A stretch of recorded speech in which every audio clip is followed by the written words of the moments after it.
The wall of dust rose like a living thing against the dying sun, turning the Texas sky the color of dried blood, and Jack Morgan knew anyone caught out there would be lucky to survive the night. He had seen storms like this before during his 7 years working cattle in the Panhandle, but never one that moved so fast or looked so angry. The wind had already started tearing at the wooden shutters of his small ranch house, rattling them against their hinges with a violence that spoke of the chaos to come. Jack moved quickly through the 2 rooms of his home, checking that everything was secure, that his water barrels were covered, that nothing loose would become a projectile in the gale. He was a careful man, methodical in his habits, shaped by 26 years of life that had taught him the value of preparation and the cost of carelessness. The knock came just as he was latching the last shutter from inside. At first, he thought it was just debris hitting the door, but then it came again, more insistent, accompanied by a voice he could barely hear over the roar of wind. Jack grabbed the lantern from the table and moved to the entrance, unbolting the heavy door and bracing himself against the force of the storm. When he pulled it open, a figure stumbled across the threshold, wrapped in a shawl that had once been white but was now the same rust color as everything the dust touched. She collapsed against his table, gasping, and Jack threw his weight against the door to force it closed. The wind fought him every inch, but he managed to slam the bolt home, sealing them inside together. For a moment, there was only the sound of her ragged breathing and the howl of the storm outside, and then she looked up at him with eyes that were startlingly green against the dirt that covered her face. "Thank you," she managed, and her voice was hoarse from breathing dust. "I thought I was going to die out there." Jack set the lantern on the table and fetched a tin cup of water from his barrel. "Here," he said, his voice rougher than he intended. He was not used to visitors, especially not young women who appeared out of storms like something from a fever dream. "Drink slowly." She took the cup with trembling hands and did as he suggested, though he could see the effort it took not to gulp the water down. Up close, even covered in dust and clearly exhausted, she was beautiful in a way that made his chest tighten. She looked to be in her early 20s, with dark hair that escaped from beneath her ruined shawl and features that spoke of both strength and vulnerability. "I am sorry to impose," she said once she had finished the water. "I was traveling to Fort Worth with a wagon train, but my horse spooked at her rattlesnake and bolted. By the time I got her settled, I had lost sight of the wagons, and then the storm came up so fast." She looked down at her hands, which were scraped and bleeding. "I saw your light and prayed someone would be home." "You were lucky," Jack said and meant it. "That storm would have buried you in minutes out there." "What is your name?" "Catherine," she said. "Catherine Wells. My friends call me Kate." "Jack Morgan." He moved to his small stove, which still had coals burning in its belly. "We will get you cleaned up and fed. Storm like this could last through the night. You will have to stay here until it passes." He saw something flicker in her eyes, wariness perhaps, and he understood. She knew nothing about him, and here she was alone in his house with a storm raging outside and no possibility of escape or help. Jack turned away to give her space and began pumping water into his washing basin, keeping his movements slow and unthreatening. "There is a privacy screen in the corner," he said, not looking at her. "You can wash behind it. I have a spare shirt that will be too big but better than what you are wearing now. I will heat some beans and coffee." Kate stood slowly, still clutching the shawl around herself. "You are very kind, Mr. Morgan." "Just Jack," he said, and finally allowed himself to look at her again. "And it is what anyone would do," but they both knew that was not entirely true. The frontier was full of men who would have taken advantage of a situation like this, who would have seen a vulnerable woman as an opportunity rather than a person in need. Jack had been raised better than that by a mother who had died when he was 15 and a father who had followed her 2 years later. They had taught him that character was measured in how you treated people who had no power over you, and he had never forgotten. While Kate washed behind the screen, Jack busied himself with preparing food. He had beans that had been simmering since morning, along with cornbread he had baked the day before. It was simple fare, but it was hot and plentiful, and he heard her stomach growl even over the sound of the storm.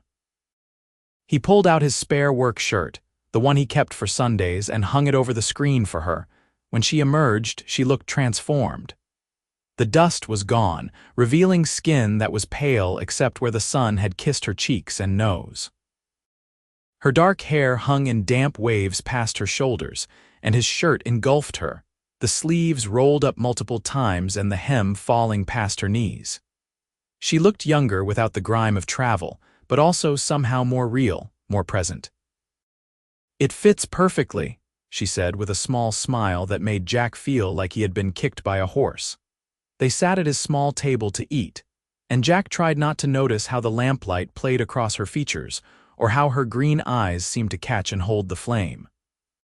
The storm hammered at the house with fists of wind and sand, but inside, there was an unexpected peace. Kate ate with the appetite of someone who had been rationing supplies, and Jack found himself adding more food to her plate without comment. "How long have you lived here?" She asked between bites. "Built this place 3 years ago," Jack said. "Saved up from working other people's cattle and finally got enough to buy my own land. It is not much yet, just 160 acres and maybe 50 head of cattle, but it is mine. That is something to be proud of." Kate looked around the small house with an expression he could not quite read. "Did you build it yourself?" "Most of it. Had help with the roof." He poured more coffee into both their cups. "What were you going to do in Fort Worth?" Kate's face changed, some of the lightness leaving her eyes. "I was going to meet my aunt. She runs a boarding house there and said she could use help. My parents died last year of fever back in Missouri, and my brother sold the farm out from under me to pay his gambling debts. The wagon train seemed like the best way west." "I am sorry," Jack said and meant it.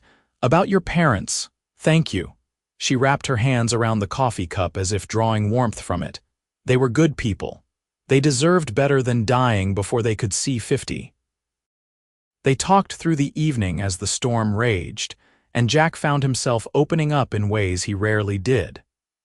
There was something about Kate that invited confidence, a quality of genuine interest in her questions and thoughtfulness in her responses. She asked about his cattle, about the land, about what he hoped to build, and she listened to his answers with an attention that made him feel like his dreams mattered.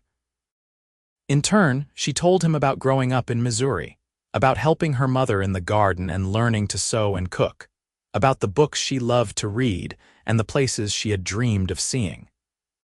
She spoke about the pain of losing her parents and the betrayal she had felt when her brother chose cards over family, but there was no bitterness in her voice, only a kind of weary acceptance. "I think sometimes life just sweeps us along like that dust storm," she said as the night grew deeper. "We make our plans, and then something comes and changes everything, and all we can do is try to find shelter and hope we come through on the other side." Jack found himself nodding. "I used to think if I just worked hard enough and planned careful enough, I could control how things turned out. But you are right. Sometimes all you can do is hold on and hope." The storm finally began to ease sometime past midnight, the howling wind dropping to a steady blow and then to occasional gusts. Jack gave Kate his bed, a simple frame with a corn husk mattress, and made himself a pallet on the floor near the stove.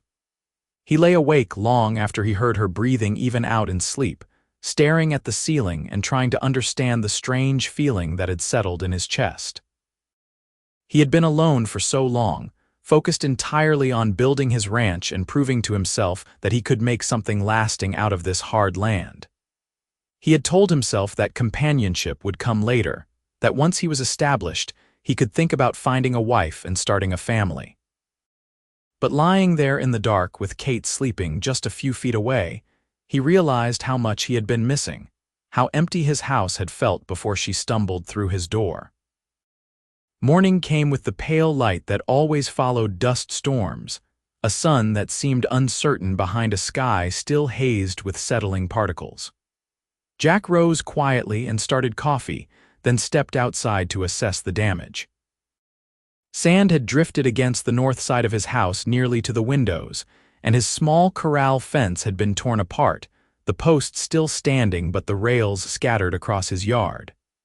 His horse stood in the lean to shelter behind the house, unharmed but skittish.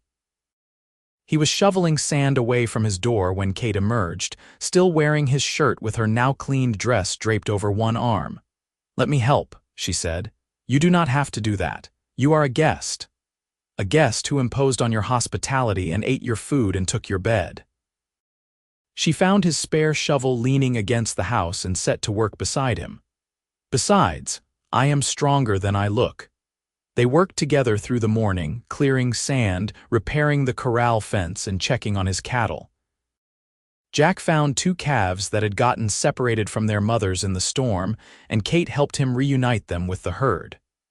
She moved around the ranch with an ease that surprised him, unafraid of the cattle, quick to spot problems, willing to do whatever needed doing. By noon, they had accomplished more than Jack would have managed alone, and he made them lunch from his dwindling supplies.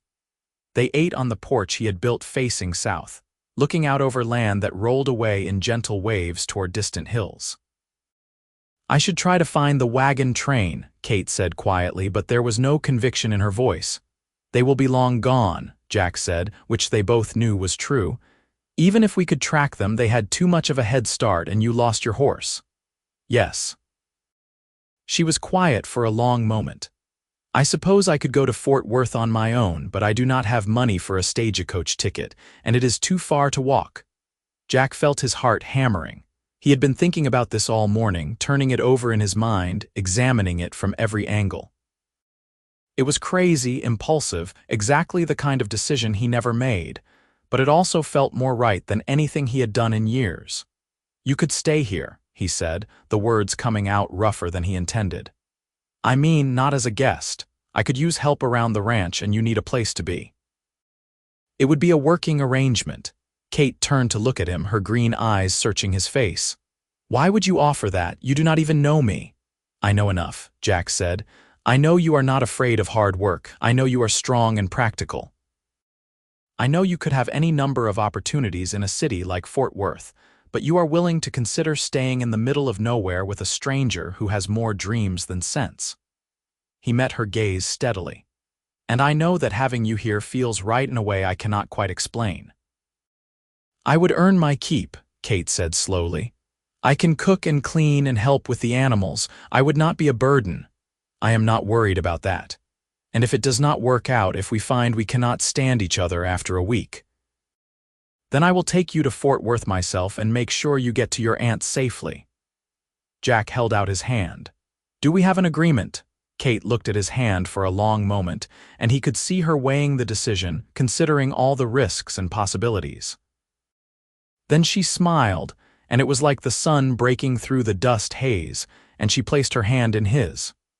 "We have an agreement," she said. The days that followed took on a rhythm that felt both natural and extraordinary. Jack taught Kate the routines of the ranch, showing her how to check the cattle for injury or illness, how to mend fence, how to read the signs of weather in the sky and the behavior of the animals. She absorbed everything with a quick intelligence that impressed him, asking thoughtful questions and remembering answers. In turn, Kate transformed his house into something that felt like a home. She scrubbed and organized, hung curtains she sewed from old feed sacks, planted herbs in a small garden she dug beside the door. She cooked meals that were far better than the simple fare he had been living on, somehow making his basic supplies taste like something special. She sang while she worked, old songs from her childhood that filled the house with a warmth Jack had not realized was missing. They were careful with each other at first, maintaining a polite distance, aware of propriety even in this isolated place where no one could see or judge. Jack continued to sleep on his pallet near the stove, and Kate kept to the bed in the corner. They did not touch except by accident, and when those accidents happened, they both pulled back as if burned. But slowly, inevitably, the distance between them began to close. It happened in small moments. Jack teaching Kate to rope fence posts, standing behind her to show her the proper way to throw, suddenly aware of how she fit against him. Kate bringing him water while he worked in the sun, her fingers brushing his as she handed over the canteen, both of them lingering just a second too long.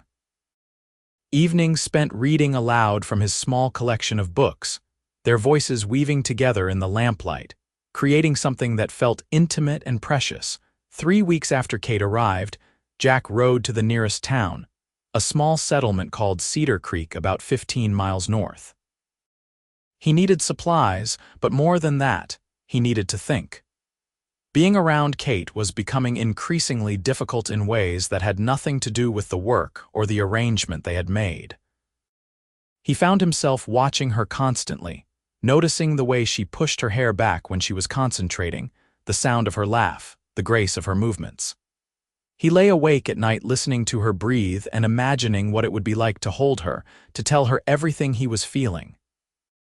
But she was there because she had nowhere else to go, dependent on him for shelter and safety. To declare his feelings would be to put her in an impossible position, to potentially ruin the easy friendship they had built.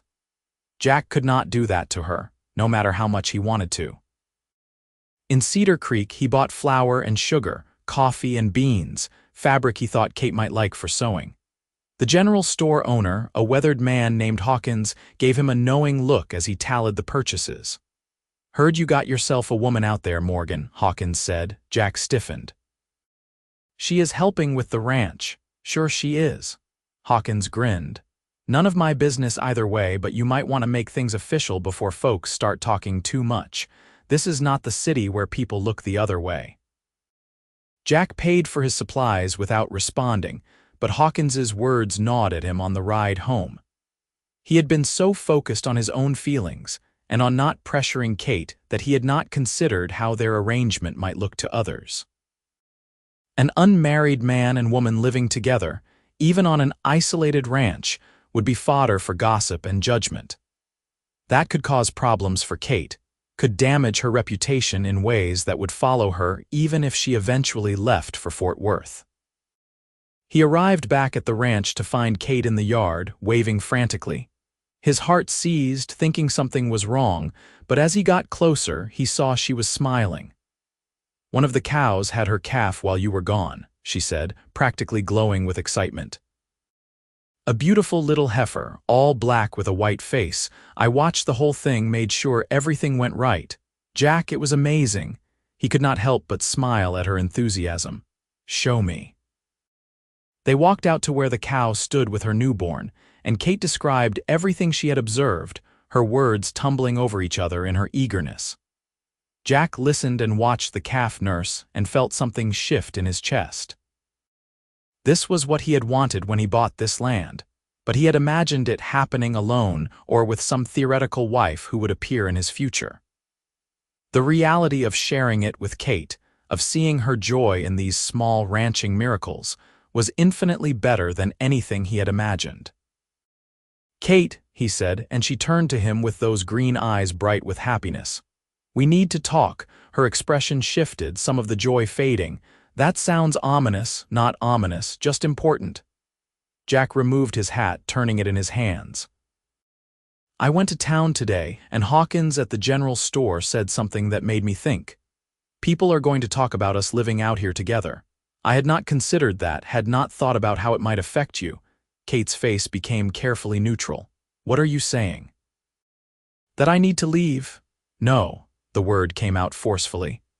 "That is the last thing I want, but I am saying we should consider making this arrangement more official, getting married, I mean. Not because we have to, but because it would protect you from gossip and make things right in the eyes of everyone else." "A marriage of convenience," Kate said slowly. "Yes, exactly." Jack forced himself to meet her eyes. "We work well together, we get along. It would solve the problem of propriety and you would have security, a real home. I know it is not romantic, but it would be a true partnership." Kate was quiet for so long that Jack began to panic, thinking he had miscalculated terribly. Then she said, "And what about love?" "What?" "You said it is not romantic. Does that mean you do not have feelings for me beyond friendship?" She was looking at him with an intensity that made his breath catch. "Because I need to know, Jack. I need to know if this would truly be just an arrangement or if there is a chance for something more." Jack felt like the ground had shifted beneath him. "Are you saying you have feelings for me?" "I am saying I have been falling in love with you since about the second day I was here," Kate said, and her voice shook slightly. "I am saying I wake up happy because I know I will see you. I am saying that when you are out checking the cattle, I watch for you to come back. I am saying that every time you smile at me, I feel it in my bones. So yes, Jack Morgan, I have feelings for you, and if you are proposing marriage only as a practical solution to a social problem, I need to know now before my heart gets any more involved." Jack closed the distance between them in 2 strides and cupped her face in his hands, his heart hammering so hard he thought she must be able to hear it. "I have been in love with you since the night you showed up in that dust storm," he said. "I did not propose sooner because I did not want you to feel obligated, did not want to take advantage of your situation. But Kate, if you will have me, I will spend every day of my life trying to make you happy." She laughed, and it was a sound of pure joy. "Yes," she said. "Yes, I will marry you." He kissed her then, and it was like coming home after a long journey, like everything in his life had been leading to this moment. She kissed him back with a passion that matched his own, her arms wrapping around his neck, and for a long moment, there was nothing in the world except the two of them and the promise they had just made. They were married 3 days later in Cedar Creek by a circuit judge who happened to be passing through. Kate wore a dress she had sewn from the fabric Jack bought, a simple blue calico that matched her eyes, and Jack wore his best shirt and pants, his hair slicked back with water. Hawkins and his wife served as witnesses, and afterward they had a meal at the town's only restaurant, a celebration that was small but felt perfect. The ride back to the ranch took on a different quality, the familiar landscape somehow transformed by the knowledge that they were now husband and wife. Jack helped Kate down from the wagon when they arrived, and she smiled up at him with a mixture of happiness and nervousness that he understood completely. "I never thought I would have this," she said softly. "After my parents died and my brother betrayed me, I thought I was alone. And then that storm came and I found you and everything changed." "We found each other," Jack corrected. He picked her up, making her laugh, and carried her across the threshold of their home. "And I am never letting you go." That night, they made love for the first time, learning each other with a tenderness and passion that left them both breathless. Jack had been with women before, brief encounters in towns that had meant nothing, but this was different.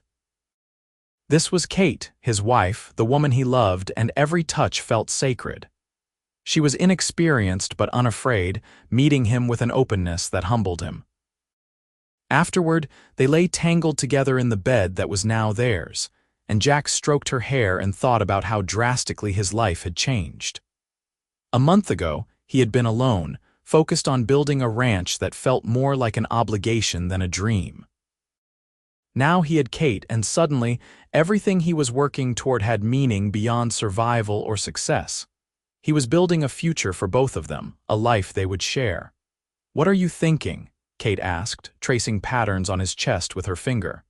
"That I am the luckiest man in Texas." She laughed. "You might be slightly biased, definitely biased." He kissed the top of her head, "but also right." The months that followed were the happiest of Jack's life. He and Kate worked the ranch together, their partnership deepening with every shared task and challenge. She proved to have a natural gift for managing the business side of things, keeping track of expenses and planning for the future in ways that complemented his more hands-on approach. Together, they made decisions about when to sell cattle, what improvements to make to the property, how to allocate their limited resources. The ranch began to thrive under their joint care. Jack added to the herd carefully, buying good breeding stock that would improve his cattle's quality. Kate started selling butter and eggs to families in Cedar Creek, creating a small but steady additional income. They saved almost everything they made, living simply but contentedly, planning for the day when they could expand further. But more than the ranch's success, it was their relationship that flourished. Jack discovered depths to Kate he had only glimpsed before. She was not just strong and practical, but also fiercely intelligent, with opinions on everything from politics to religion that she was not afraid to share. She challenged him when she thought he was wrong, supported him when he needed it, and loved him with a constancy that amazed him. In turn, Kate found in Jack a partner who valued her as an equal, who listened to her ideas and respected her judgment. He was patient when she made mistakes, proud of her successes, affectionate in ways both large and small. He brought her wildflowers from the prairie, read to her in the evenings, held her close on cold nights, and made her feel cherished in a way she had never experienced. By their first anniversary, Kate was pregnant. They had hoped for a child, had talked about starting a family, but when she told him the news, Jack still felt overwhelmed by joy and terror in equal measure. The thought of being responsible for a child, of bringing a new life into their hard world, was daunting. But when he looked at Kate, glowing with happiness despite the morning sickness that plagued her, he felt ready. The pregnancy was not easy. Kate was sick for the first 4 months, barely able to keep food down, and Jack worried constantly. He took over more of the physical work, insisting she rest, but Kate was stubborn and refused to be treated as an invalid. They compromised, with Kate handling the lighter tasks and Jack managing everything that required heavy lifting or long hours in the saddle. As her belly grew, Jack found himself even more in awe of her. She moved through her days with grace despite her changing body, never complaining about the discomfort or the limitations the pregnancy imposed. She sewed clothes for the baby, prepared the corner of their home that would become a nursery, and talked to their child constantly, telling stories and singing songs.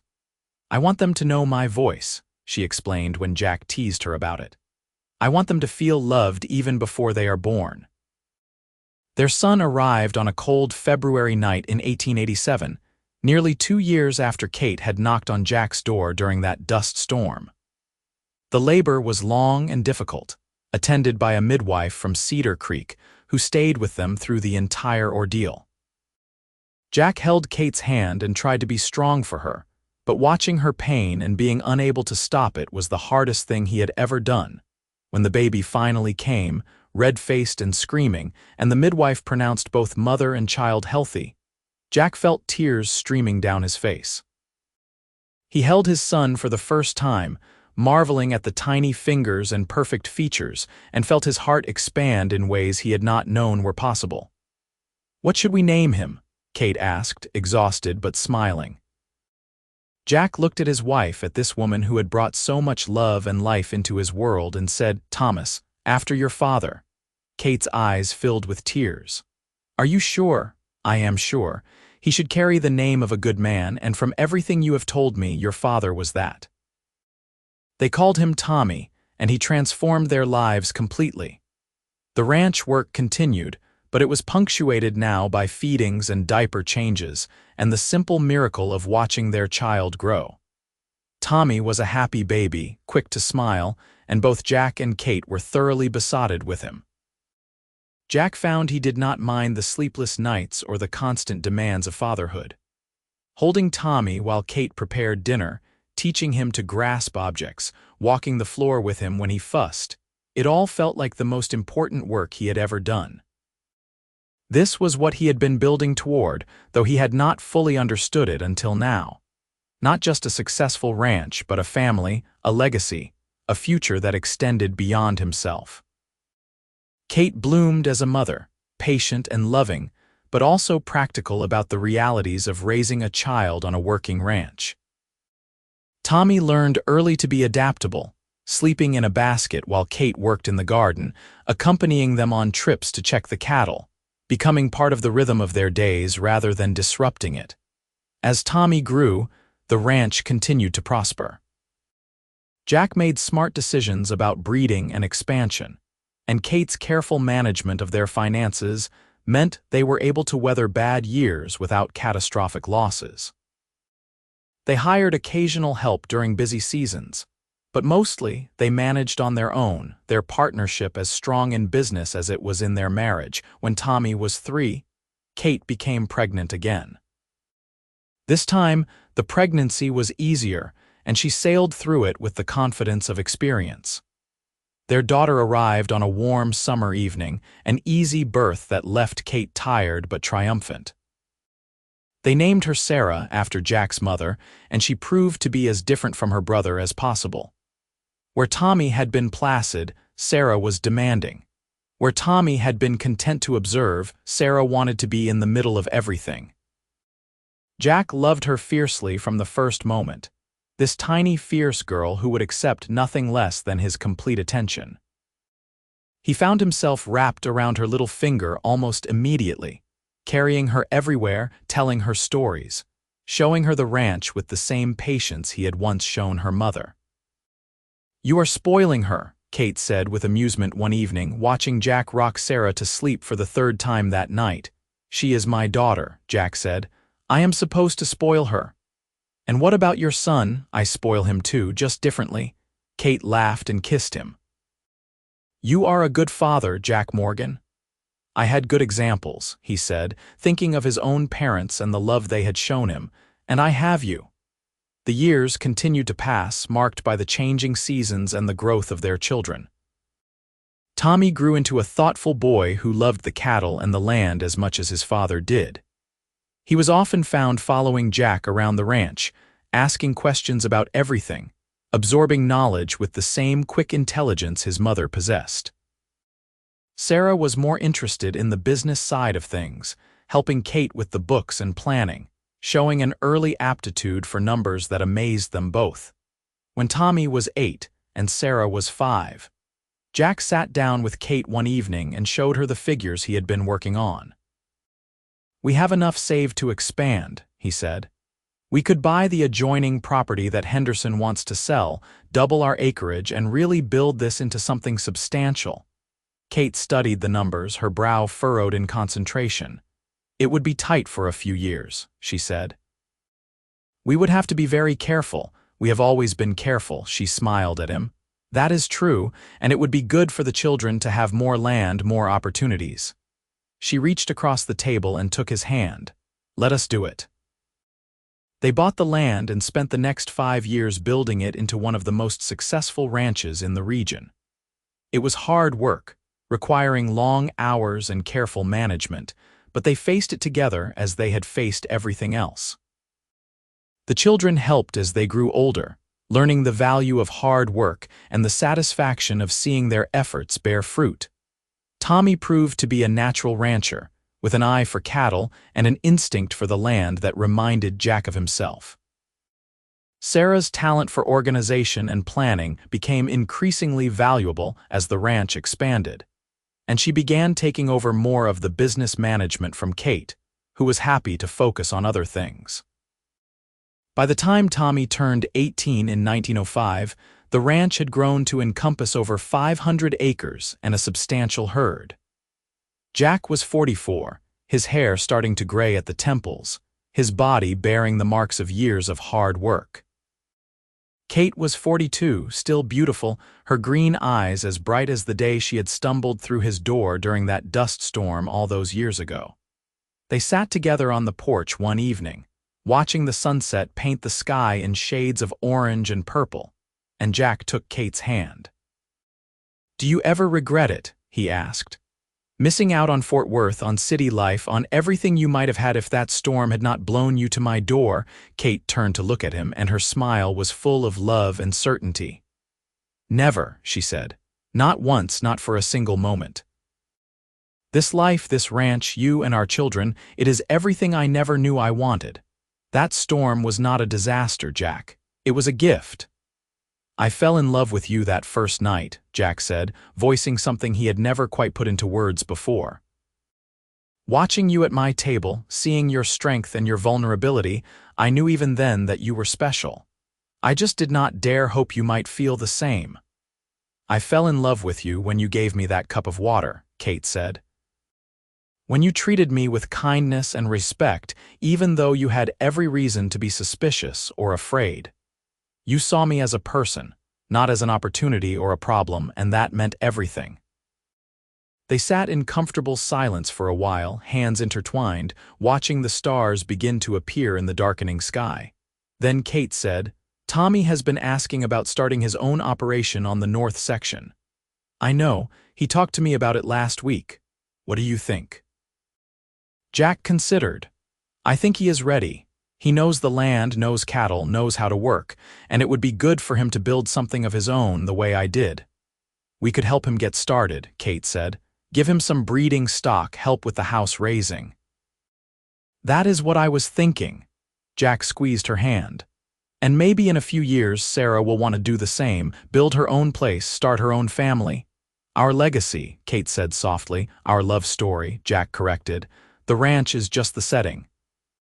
What matters is what we built together, the family we created, the life we shared." Kate leaned her head on his shoulder. "Tell me again about the night I arrived." Jack smiled. This had become a ritual between them, a story they both loved even though they had lived it.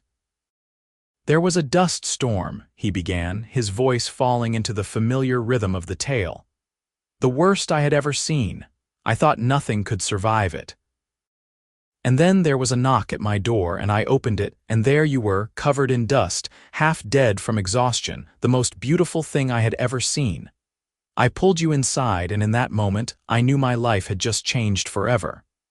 You gave me water," Kate continued, her voice soft. "And food and shelter and kindness. You gave me everything without asking anything in return." "You gave me everything too," Jack said.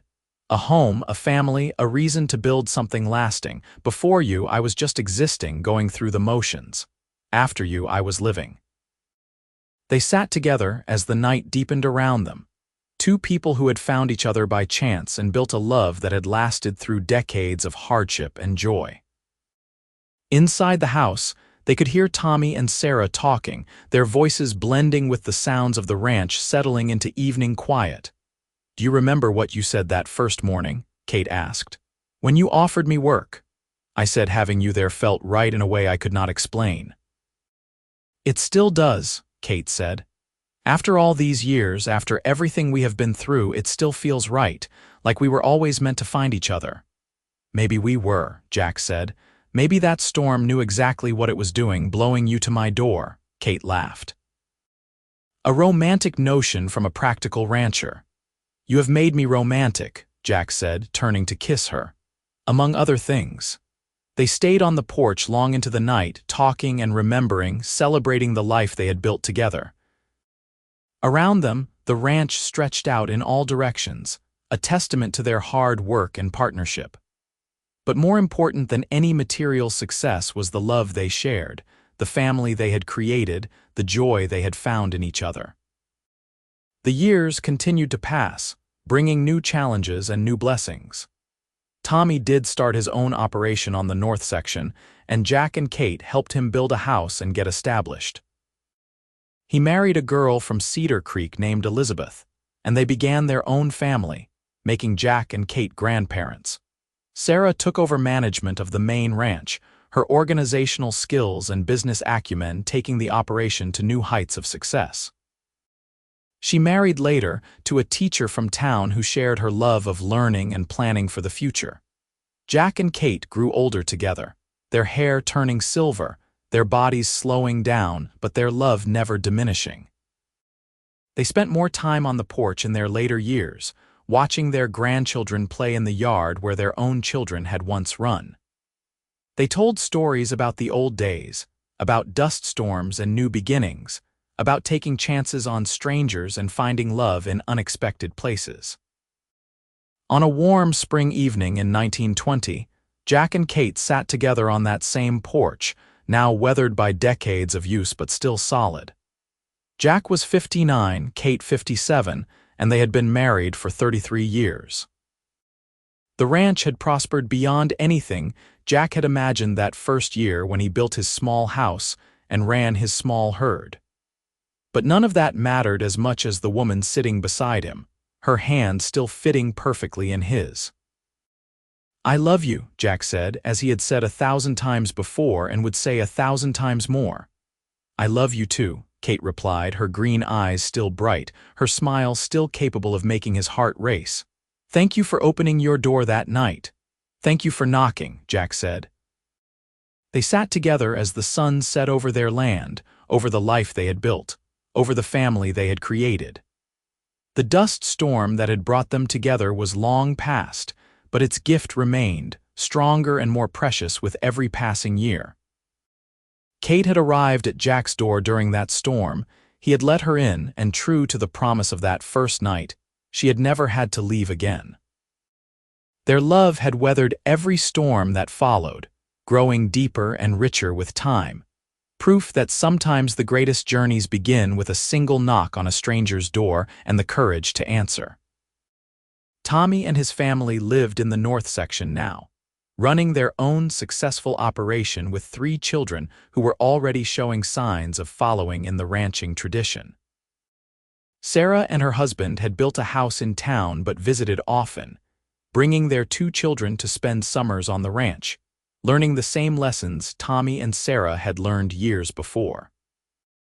The main house had been expanded over the years, with additional rooms for when the family gathered, a larger kitchen where Kate still loved to cook, despite her grandchildren's protests that she should rest. The walls were covered with photographs, capturing moments from their life together.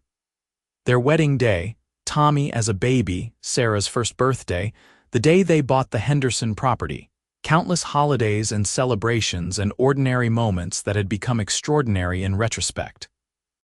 Jack looked at those photographs sometimes and marveled at how quickly time had passed. It seemed like just yesterday that Kate had stumbled through his door, and yet here they were, grandparents, surrounded by the fruits of their love and labor.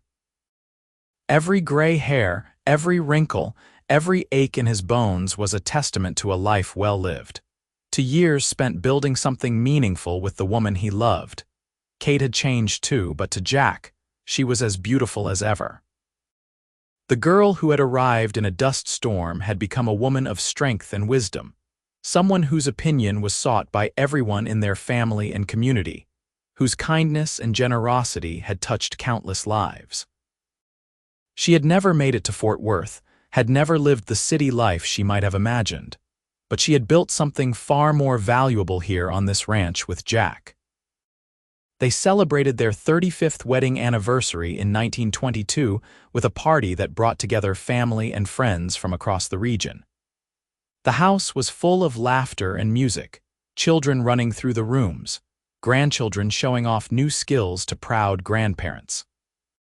Tommy gave a toast, speaking about the example his parents had set, about the love and partnership that had sustained them through good times and bad. "My father once told me that the night my mother arrived was the night his life changed forever," Tommy said, raising his glass. "That he knew from the moment he saw her that she was special. We have all been blessed by that recognition, by the love they have shared and the family they have built. To Jack and Kate Morgan, the finest parents and the finest example of what marriage should be." Everyone raised their glasses, and Jack looked at Kate, saw tears in her eyes, and squeezed her hand. They had built this together, this family, this legacy, this love that had lasted through decades and would continue in their children and grandchildren. It was more than he had ever dreamed possible, and it had all started with a dust storm and a knock at his door. As the party continued around them, Jack and Kate slipped outside to their porch, needing a moment of quiet together. The sun was setting again, painting the sky in the familiar colors they had watched thousands of times, and the land stretched out before them, rich and productive and beautiful. "We did well," Kate said softly. "We did better than well," Jack replied. "We did magnificently." "Do you ever think about what might have happened if I had not gotten lost that day? If I had stayed with the wagon train and made it to Fort Worth?" Jack pulled her close. "Sometimes. And then I thank God for rattlesnakes and spooked horses and dust storms because they brought you to me." Kate laughed, that same laugh that had captured his heart all those years ago, a strange thing to be grateful for. The best things in life often come from strange places, Jack said. A dust storm brought me love, a knock at the door brought me a family. Saying yes to a stranger brought me everything I never knew I needed. They stood together on the porch as the stars began to appear, wrapped in each other's arms, surrounded by the evidence of their life together. Inside the house, their family celebrated, their voices carrying on the evening air, a symphony of love and connection that had its roots in one stormy night 35 years ago. Jack Morgan had built a ranch, had carved a life out of hard land through determination and work. But his greatest achievement was not measured in acres or cattle or material success. His greatest achievement was the woman in his arms, the family they had created together, the love that had sustained them through everything life had thrown their way. Kate had arrived at his door during a dust storm, and Jack had let her in. She had never had to leave again, and in staying, she had given him the greatest gift possible, a life filled with love, purpose, and joy that exceeded anything he could have imagined. Their story had begun with a storm, but it had become a testament to the power of love, the value of partnership, and the beauty of two people building a life together one day at a time. And as they stood on that porch, watching the stars appear in the Texas sky, they both knew that no matter what challenges the future held, they would face them together, just as they always had. Two hearts beating as one, two lives joined forever by chance and sustained by choice and love.